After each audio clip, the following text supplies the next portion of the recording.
मैं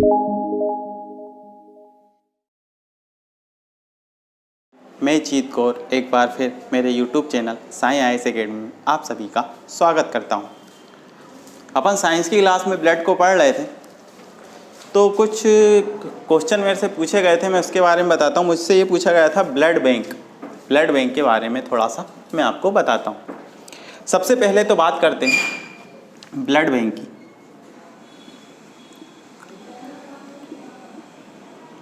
blood bank, ठीक।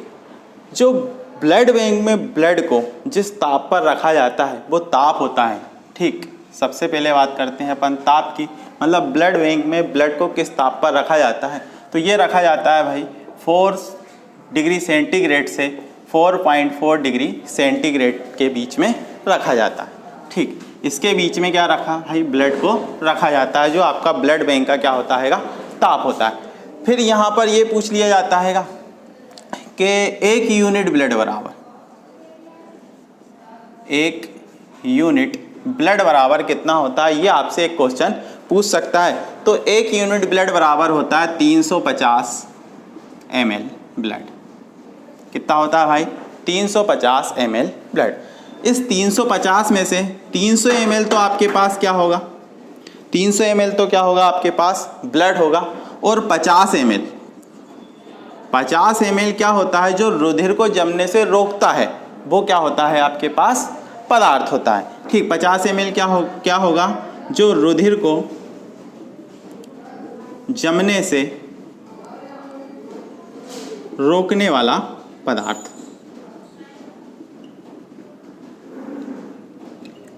ठीक भाई, इतनी चीज समझ में आई। मैं बोल रहा 300 ml तो क्या हो गया, उसमें ब्लड हो गया। 50 ml क्या होगा, जो आपके रक्त को जमने से रोकने वाला पदार्थ।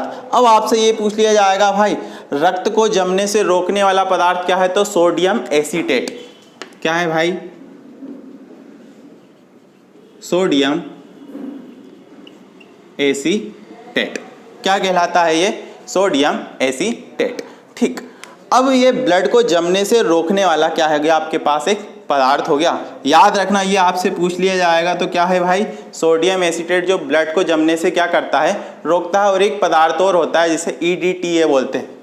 क्या बोलते हैं भाई, EDTA, ठीक। ये भी क्या करता हैगा, रुधिर को जमने से रोकता है, रुधिर को जमने से रोकता है।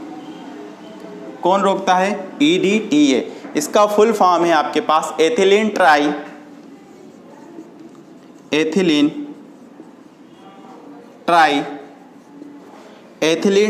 Amino tetra acetate, ethylene tri amino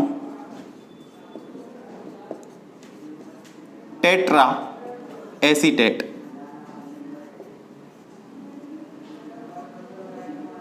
क्या होता है भाई, ethylene tri amino tetra acetate. ये क्या हो गया आपके पास, EDTA का फुल फॉर्म। ये भी क्या करता है, आपको रुधिर को जमने से रोकता है। तो यहाँ तक की बात समझ में आ गई। क्वेश्चन पूछा गया था तो मैंने आपको कुछ बेसिक बता दिया ब्लड बैंक के बारे में। वापस से रिपीट कर देता हूँ। ब्लड बैंक का जो ताप होता है, जिस पर ब्लड को रखा जाता है, 4 से 4.4 डिग्री सेंटीग्रेड पर क्या है कि बीच में ब्लड को आपको रखा जाता है। इसके बाद 1 यूनिट ब्लड बराबर होता है 350 ml। 300 ml इसमें ब्लड होता है। 50 ml क्या होगा आपके पास, जो रुधिर को जमने से रोकेगा। इसका क्या नाम है आपके पास, सोडियम एसीटेट। सोडियम एसीटेट, या फिर एक चीज़ और है EDTA। इसका फुल फॉर्म है ethylene tri amino tetra acetate, ethylene tri amino tetra acetate. यहाँ तक की बात समझ में आई। अब अपन देखो भाई, सबसे पहले अपन ब्लड पढ़ रहे थे, अपन उसी के बारे में बात करते हैं। थोड़ा सा और बचा था ब्लड के बारे में। तो ब्लड को कंट्रोल कौन करता है, देखो पूरी बॉडी को कौन कंट्रोल करते हैं भाई, कोई ना कोई जीन कंट्रोल करते हैं। पूरी बॉडी को कौन कंट्रोल करता है, जीन। बॉडी के हर पार्ट को जीन कंट्रोल करते हैं। तो ब्लड को भी कंट्रोल करता है। ब्लड ग्रुप को कौन कर, अपन ब्लड ग्रुप पढ़ रहे थे, तो ब्लड ग्रुप को 3 जीन कंट्रोल करते हैं। मैं क्या बोल रहा हूँ भाई, ब्लड ग्रुप की बात कर रहा हूँ। ब्लड ग्रुप को कितने जीन कंट्रोल करते हैं, 3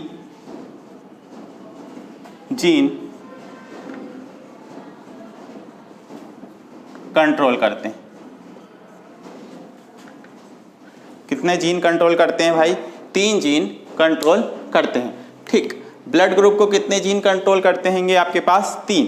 अब इन तीनों जीन को नाम बताता हूँ मैं आपके पास। कितने जीन होते हैं आपके पास? 3 जीन होते हैं। एक तो होता है आपके पास IA, पहला जीन क्या होगा? IA, दूसरा होगा आपके पास IB और तीसरा है I0। ये 3 जीन होते हैं आपके पास। ठीक, देखो सभी चीज़ को कौन कंट्रोल करता है? जीन। तो ब्लड ग्रुप को कितने जीन कंट्रोल करते हैं भाई? 3 जीन में उनके बारे में आपको बता रहा हूँ। तो 3, एक IA होता है, एक IB होता है, I0 होता है। ये I0 जो जीन है ना, ये होता अप्रभावी। अप्रभावी मतलब कोई रिएक्शन नहीं करता है। ठीक, ये क्या होता है? अप्रभावी, ये कोई भी रिएक्शन नहीं करता। अब इसके 6 कॉम्बिनेशन बनते हैं। कितने कॉम्बिनेशन बनते हैं भाई? 6 कॉम्बिनेशन इसके बनते हैं। जीन को कितने कॉम्बिनेशन बनते हैं? 6 कॉम्बिनेशन बनते हैं और ब्लड ग्रुप का क्या होता है? आपका निर्माण होता है। देखो भाई, सबसे पहला ब्लड ग्रुप होता है आपके पास A। जब A ब्लड ग्रुप बनेगा तो कौन कौन से जीन मिलेंगे आपके पास? सबसे पहला IA या फिर I0।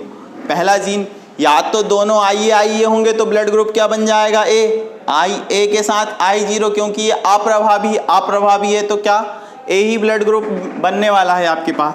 मैं ब्लड ग्रुप B की बात करता हूँ तो यहाँ पर बनने वाला है IB या फिर बनेगा भाई IB I0। ये आया समझ में? ठीक, और तीसरा बनेगा आपके पास AB ब्लड ग्रुप होगा तो क्या बनेगा भाई आपके पास? IA IB, ये बनने वाला है। या फिर आपके पास बस यही बनने वाला है, इसमें सेकेंड कॉम्बिनेशन नहीं बनेगा। एक है आपके पास O ब्लड ग्रुप, इसमें होगा I0। इस प्रकार से कितने कॉम्बिनेशन बने आपके? 6। इस प्रकार से ब्लड ग्रुप का निर्माण होता है। ब्लड ग्रुप बनते हैं जीनों के कारण। अच्छा, ये जो जीन है ना, आपके पास यदि एग्जाम में आता है तो आपको यही जीन का उपयोग करना, यही कॉम्बिनेशन का क्या करना है? उपयोग करना। पीछे वाले इनका उपयोग नहीं करना, इनका उपयोग आपको नहीं करना है। किनका उपयोग करना है? पीछे ऑप्शन में यही लगाना यदि आपके पास आंसर आए तो। समझ में आया ये? तो ये 6 कॉम्बिनेशन बनते हैं। अब कई बार क्वेश्चन आ जाता है किसी बच्चे का ब्लड ग्रुप कितने % A हो सकता है, कितने % B हो सकता है। ठीक, तो उसके बारे में थोड़ी सी अपन कंफर्म तो नहीं कर सकते। ठीक, लगभग बता सकते हैं। आप ये डिसाइड नहीं कर सकते उसमें कौन सा ब्लड ग्रुप होगा, फिर भी उसमें % क्या हो सकते हैं किसी के, उसके बारे में आपको थोड़ा सा बताता हूँ। इसको रफ करते हैं अपन, समझना भाई अच्छे से, आपका पूरा क्लियर हो जाएगा ब्लड ग्रुप वाला। देखो, मान लो बी ब्लड ग्रुप वाली क्या है आपके पास? माता। बी ब्लड ग्रुप वाली क्या हो गई आपके पास? माता। और पिता का ब्लड ग्रुप A है। पिता का क्या है आपके पास? A। ठीक, समझना, पिता का ब्लड ग्रुप A और माता का क्या है आपके पास? B है। माता का यदि ब्लड ग्रुप B है तो अपन ने, मैंने बोला लास्ट वाली कॉम्बिनेशन लेना था। IB ले लिया और I0 ले लिया। यहाँ तक समझ में आया? ये जीन के द्वारा ही क्या बनेगा? B ब्लड ग्रुप बनेगा। अब पिता की बात करते हैं तो पिता में क्या है आपके पास? A है। तो क्या ले लिया भाई अपन ने? IA और I0। लास्ट वाली कॉम्बिनेशन लेना है आपको।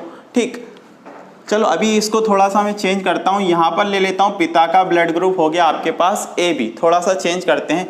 जब AB ब्लड ग्रुप हो गया तो क्या लेंगे? IA और IB, यही जीन लेंगे तभी तो ब्लड ग्रुप क्या बनेगा? AB बनेगा। और माता का ब्लड ग्रुप क्या है आपके पास? B। अब देखो इसमें करना क्या है भाई, इसमें कौन सा ब्लड ग्रुप कितना बन सकता है मैं उसका बताता हूँ।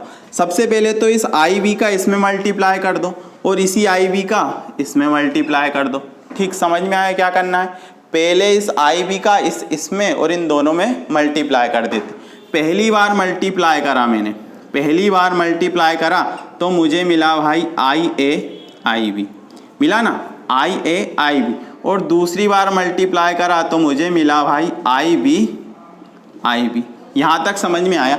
ठीक, अब ये तो क्या हो गया? पहले इससे हो गया, दूसरे जीन से करते हैं। इसका एक बार इससे मल्टीप्लाई करो और इसी का एक बार इससे मल्टीप्लाई करो।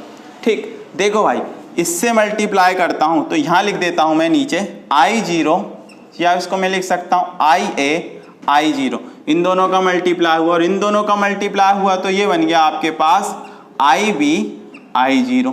यहाँ तक समझ में आया? एक दूसरे से अपन ने क्या कर दिया, मल्टीप्लाई कर दिया। अब देखो भाई यहाँ पर ब्लड ग्रुप क्या बना, AB, क्या बना, AB बना ना, AB जीन आ गया और BB जीन आ गया। यहाँ ब्लड ग्रुप क्या बना, B, यहाँ क्या बना, A, और यहाँ क्या बना, B। इसका ये मतलब हुआ, देखो भाई इसका ये मतलब हुआ कि कितने ब्लड ग्रुप बनेंगे इसमें, 4। कितने ब्लड ग्रुप आ सकते हैं इस बच्चे के, 4। ठीक, यहाँ पर O ब्लड ग्रुप नहीं आएगा कभी भी, ये ध्यान रखना। यदि माता B ब्लड ग्रुप की है और पिता AB ब्लड ग्रुप का है तो O ब्लड ग्रुप आपका कभी नहीं आएगा बच्चे का। कितने आएंगे भाई, 4 ही आएंगे। अब देखो भाई इसमें A हो गया, B हो गया और AB, ये 3 ब्लड ग्रुप बने हैं आपके पास। ठीक, 3 ब्लड ग्रुप बने हैं, A, B और AB। अब देखो भाई सबसे पहले A ब्लड ग्रुप की बात करता हूँ। 4 कॉम्बिनेशन बने हैं, ये कितने बने, 4। सभी को मैंने 100 मान लिया था, 25-25 के भागों में तोड़ दिया। तो A ब्लड ग्रुप कितने % संभावना है इसकी, 25%। B की हो गई आपके पास 50% और AB की कितनी हो गई, 25% ब्लड ग्रुप होने की संभावना। यहाँ तक समझ में आया? तो ये % आप इस प्रकार से निकाल सकते हो। एक एग्जांपल और लेता हूँ मैं, उसको और समझते हैं, शायद थोड़ा समझ में आए। इसको मैं रफ करता हूँ।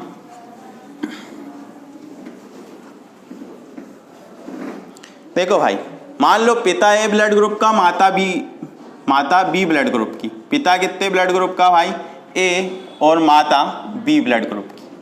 देखो A ब्लड ग्रुप का है तो मैंने बोला कॉम्बिनेशन क्या लेना, IA I0। B blood group है तो कॉम्बिनेशन लेना IB I0।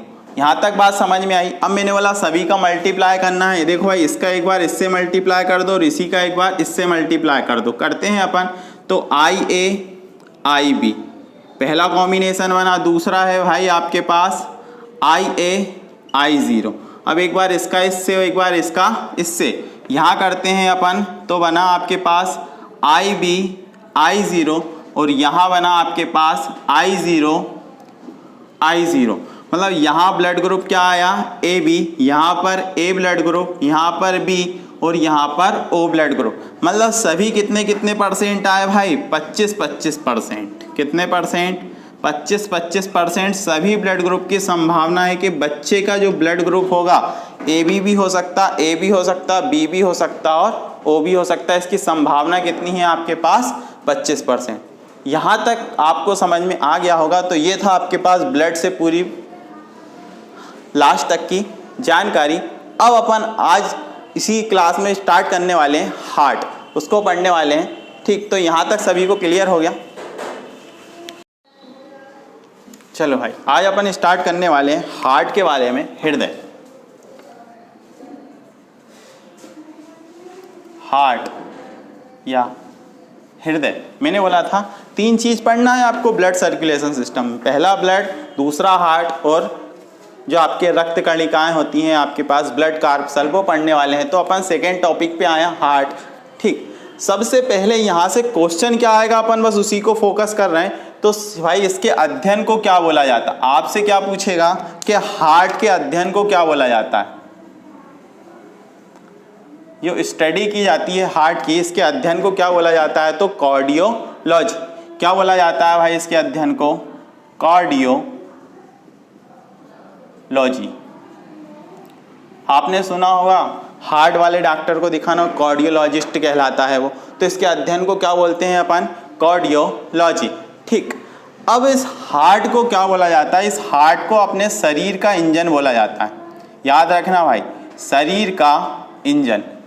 अब इंजन क्यों बोला जाता है भाई? शरीर का इंजन क्यों बोला जाता है और इंजन होता क्या है? इंजन बहुत IMP पार्ट है। यदि आपके पास कोई, आपने बाइक खरीदी मान लो, अब उसमें इंजन ही नहीं होगा तो वो चलेगी क्या? नहीं चलेगी। इसी प्रकार अपनी बॉडी, अपनी पूरी बॉडी, शरीर का पूरा क्या कहलाता है? इंजन। वो क्या कहलाता है? हार्ट। ठीक, हार्ट की जो संरचना होती है कि वो होती है पेशीय संरचना। कैसी संरचना होती है? पेशीय संरचना। ठीक, या बोल सकते हैं इसे मांसपेशियों की संरचना। पेशीय मतलब मांसपेशियों की। किसकी संरचना भाई? मांसपेशियों की संरचना। अब देखो भाई यहां से क्या पूछेगा, जो हार्ट की पेशी होती है ना, मांसपेशी होती है, ये कभी थकती नहीं है। याद रखना, ये कभी भी थकती नहीं है। जो मांसपेशी होती हैं ये थकती नहीं है, कभी थकती नहीं है। यदि ये थक जाएंगी तो हार्ट क्या करना, काम करना बंद कर देगा। अच्छा, कुछ क्वेश्चन, एक क्वेश्चन पूछा जाता है कि हार्ट आराम कब करता है, ठीक, रेस्ट कब करता है? तो जब हार्ट की दो धड़कनों के बीच में 0.08 सेकेंड के लिए हार्ट क्या करता है, आराम करता है। कितने? 0.8 सेकेंड के लिए। दो धड़कनों के बीच जब पहली धड़कन धड़की फिर दूसरी धड़कन, उसके लिए 0.8 सेकेंड के लिए क्या करता है, हार्ट क्या करता है आपका, आराम करता है। ठीक, तो पहली बात हो गई आपकी, हार्ट की शरीर का इंजन बोला जाता है, इसकी संरचना होती है पेशी संरचना। तीसरी बात करते हैं, ये पाया कहाँ जाता है, तो ये पाया जाता है वक्ष भाग में। कहाँ पाया जाता है? ये पाया जाता है वक्ष भाग में, जो आपकी पसलियां होती हैं इसके नीचे की ओर, रिब्स में, वक्ष भाग में पाया जाता है। ये वक्ष भाग में, ये लिखा आएगा आपके पास, वक्ष भाग में जो पसलियां होती ना, इनके नीचे की ओर रिब्स बोलते हैं, जिन्हें अपन क्या बोलते हैं, रिब्स।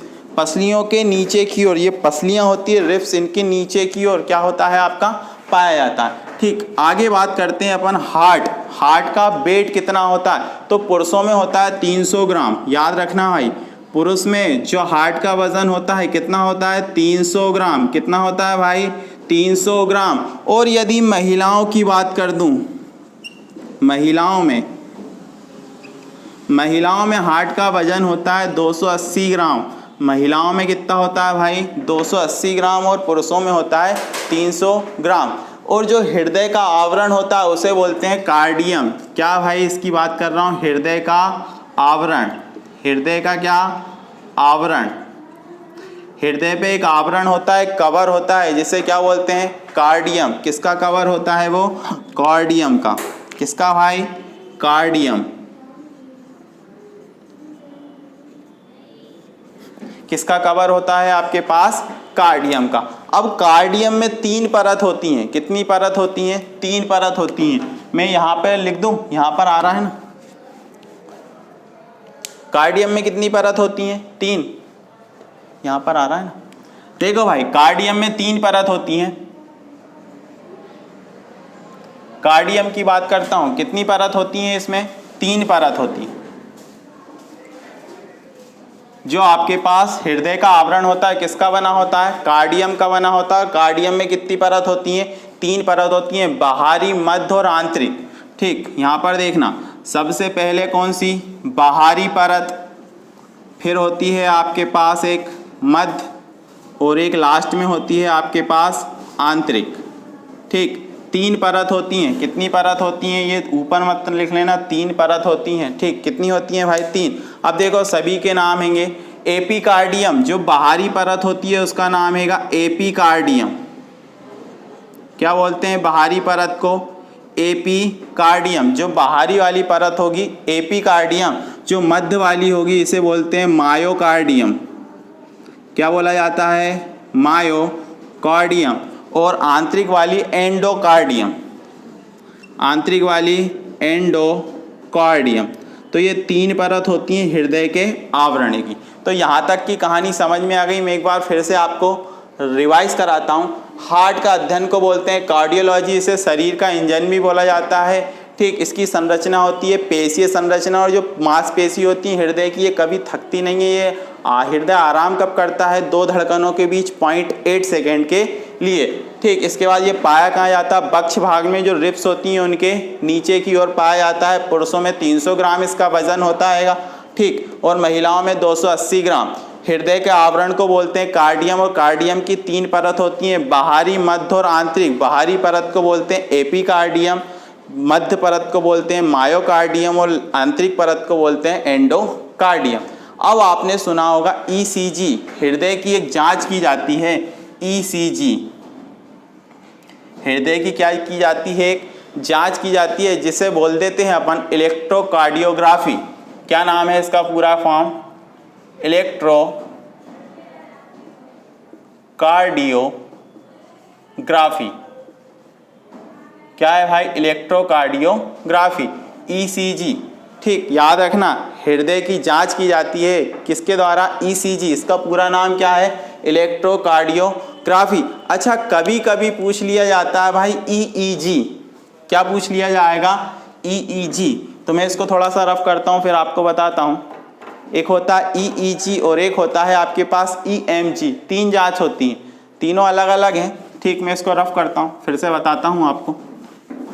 हाय, हृदय की जांच को क्या बोलते हैं अपन? ईसीजी। ठीक, मैंने बोला हृदय की जांच होती है, क्या होती है? ईसीजी। इसका फुल फॉर्म क्या है? इलेक्ट्रोकार्डियोग्राफी।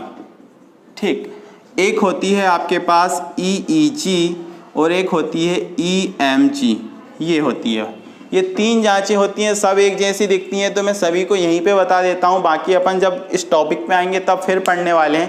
पहली बात, ईईजी मस्तिष्क की जांच होती है, इलेक्ट्रोएन्सेफेलोग्राफी। ठीक, ये किसके लिए होती है? मस्तिष्क के लिए होती है। इसे बोलते हैं इलेक्ट्रो, ये इलेक्ट्रो है ना, इलेक्ट्रो कर लेना, इलेक्ट्रो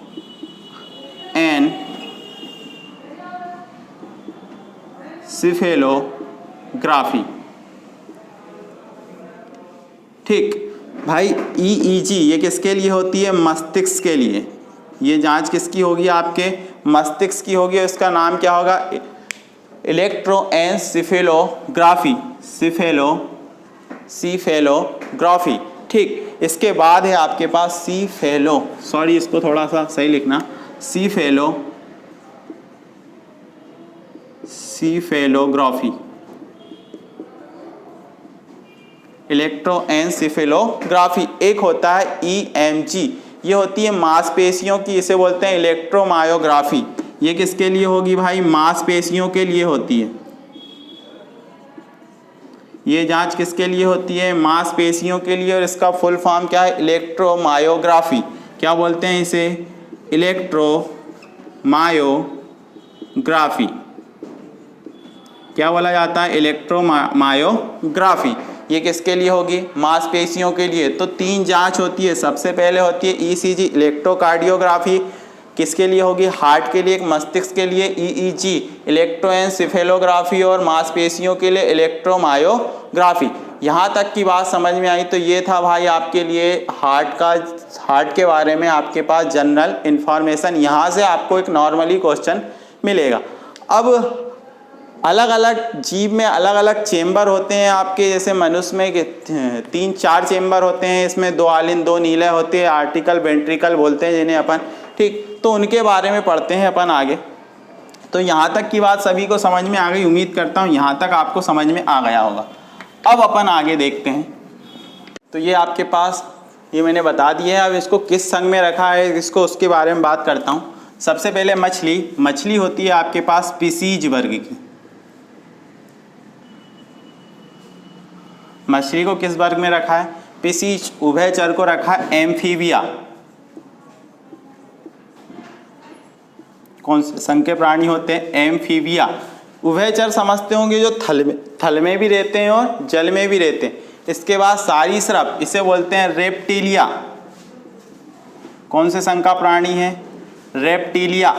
ठीक, रेप्टिलिया जो छाती से रगड़ा कर चलते हैं ना, वो सभी काय में आते हैं? सरीसृप में। ठीक, इसके बाद आपके पास ये हो गया, आपके पास मछली को पिसीज बोलते हैं, उभयचर को एम्फीबिया और सरीसृप को रेप्टाइल्स बोलते हैं। इसके बाद होते हैं आपके पास पक्षी, ये आते हैं एबीज।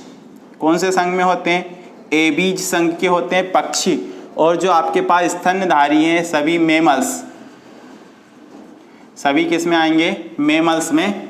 ये सभी स्तनधारी जिसमें स्तन ग्रंथियाँ पाई जाती हैं सभी मेमल्स में होते हैं। तो यहाँ तक कि ये 5 संघ हैं आपके पास। इन 5 संघों के बारे में अपन पढ़ने वाले हैं, किसमें कितने हार्ट होते हैं और किसके हार्ट में कितने चेम्बर होते हैं। सबसे पहले बात करता हूँ मैं मछली के हार्ट की। किसकी बात करता हूँ? मछली के हार्ट की। मछली के हार्ट में 2 चेम्बर होते हैं। कितने चेम्बर होते हैं भाई मछली के हार्ट में? 2 चेम्बर, या हिंदी में बोल सकते हैं इसे अपन कक्ष या कक्षीय या प्रकोष्ठ बोल सकते हैं अपन, या कोष्ठ बोल सकते हैं। ठीक, कक्षीय बोल सकते हैं इसे अपन, या प्रकोष्ठ बोल सकते हैं, या कोष्ठ बोल सकते हैं, या चेम्बर बोल सकते हैं। तो मछली जो पिसीज वर्ग की होती है इसके हार्ट में कितने चेम्बर होते हैं? 2 चेम्बर होते हैं। एक तो होता है आलिंद और एक होता है नीलय। ठीक, देखना भाई, एक क्या होता है इसमें? आलिंद होता है। एक आलिंद आर्टिकल बोलते हैं और एक वेंट्रिकल, एक होता है इसमें नीलय। एक आलिंद और एक क्या होता हैगा? नीलय। ठीक, आलिंद से ब्लड आता है और नीलय से वापस चला जाता है। ठीक, आलिंद से क्या होता हैगा? आता है और नीलय से निकल जाता है। ठीक, यहाँ पर एक मछली के हार्ट को एक नाम से और जाना जाता है। यहाँ से एक क्वेश्चन पूछता है, मछली के हार्ट को वीनस हार्ट भी बोलते हैं। क्या बोलते हैं भाई? Venous heart.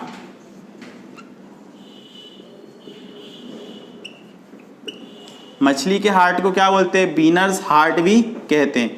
अब वीनस हार्ट क्यों बोलते हैं? क्योंकि एक वेंस के द्वारा, इसमें जो ब्लड का फ्लो होता है ना पूरा इसके हार्ट में मछली के, वो एक वेंस के द्वारा होता है। ठीक, इसलिए इसे क्या बोलते हैं अपन? वीनस हार्ट बोलते हैं। एक मछली में एक अपवाद है भाई आपके पास। एक क्या हैगी?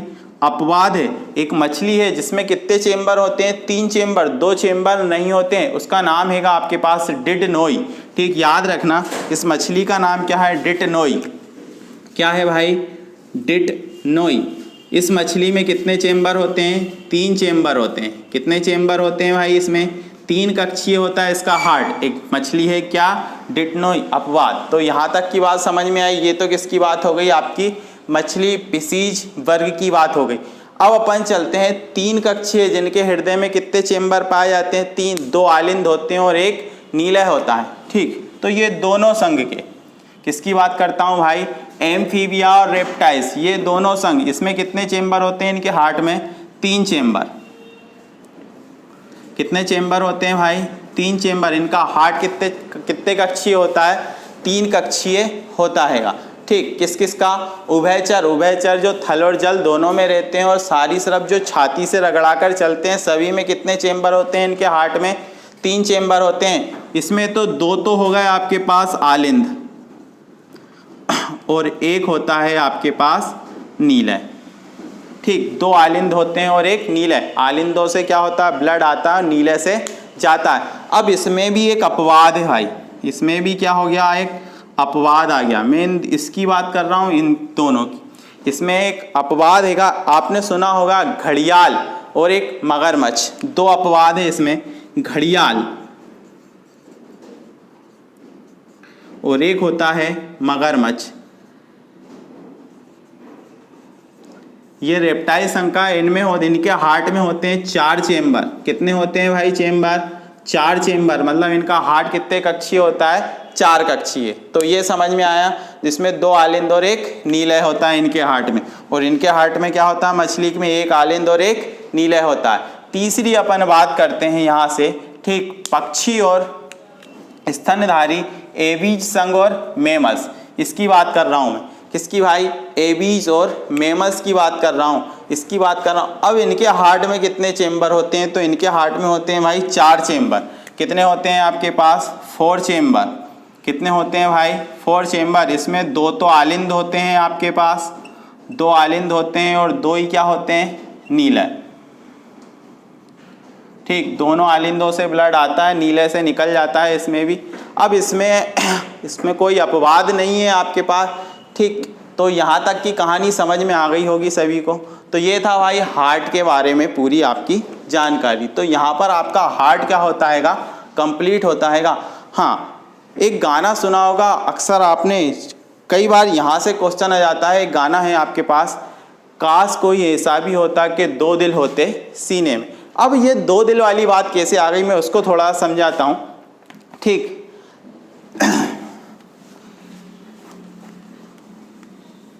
एक टूट भी जाता तो फिर उसके बारे में बताता हूँ मैं आपको। इसको थोड़ा सा रफ करता हूँ, तो यहाँ तक की बात सभी को समझ में आ गई होगी। अब देखो भाई इसको क्यों बोला गया था ऐसा, ये गाना किसके लिए बना था मेनली, मैं उसकी बात करता हूँ। जिसके बॉडी में एक हार्ट से ज़्यादा 2 हार्ट होते हैं, मतलब आपके पास एक से अधिक हृदय होता है, उसकी बात करता हूँ। एक से अधिक हृदय,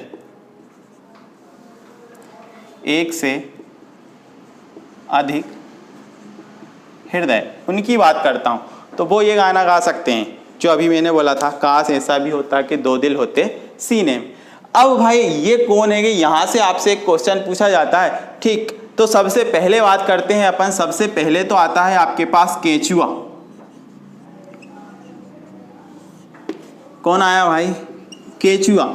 और एक होता है आपके पास ऑक्टोपस।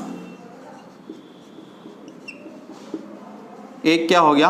ऑक्टोपस, जिसे अपन बेताल मछली बोलते हैं। किस नाम से जानते हैं इसे? बेताल मछली के नाम से भी अपन इसे जानते हैं, ठीक।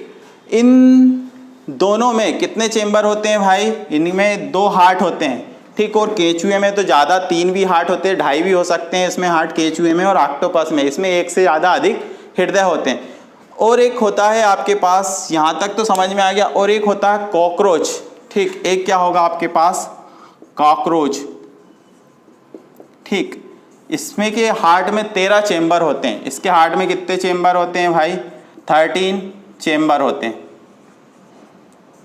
ठीक। इसके हार्ट में भी कितने चेंबर हो सकते हैं? 13 चेंबर हो सकते हैं केचुए के में। और एक कॉकरोच, ये थोड़ा सा IMP यहाँ से क्वेश्चन आपका पूछा जाता है, ठीक। तो ये भाई मैंने बता दिया, एक से अधिक हृदय कौन में होगा? केचुआ में होगा, ऑक्टोपस में होगा और कॉकरोच में होगा। यहाँ तक की बात समझ में आई? तो ये था भाई हृदय के बारे में आपकी कंप्लीट जानकारी। अब अपन नेक्स्ट वीडियो में, नेक्स्ट क्लास में पढ़ने वाले हैं वेंस और आर्टरीज और वेंस के बारे में, मतलब धमनी और सिरा के बारे में अपन पढ़ने वाले। यदि मेरी क्लास आपको यहाँ तक की अच्छी लगी हो तो प्लीज़ मेरे चैनल को सब्सक्राइब करना ना भूलें, बेल आइकन को ज़रूर दबा लें, जिससे आने वाले वीडियो का नोटिफिकेशन आपको मिलता रहे, ठीक। Thank you.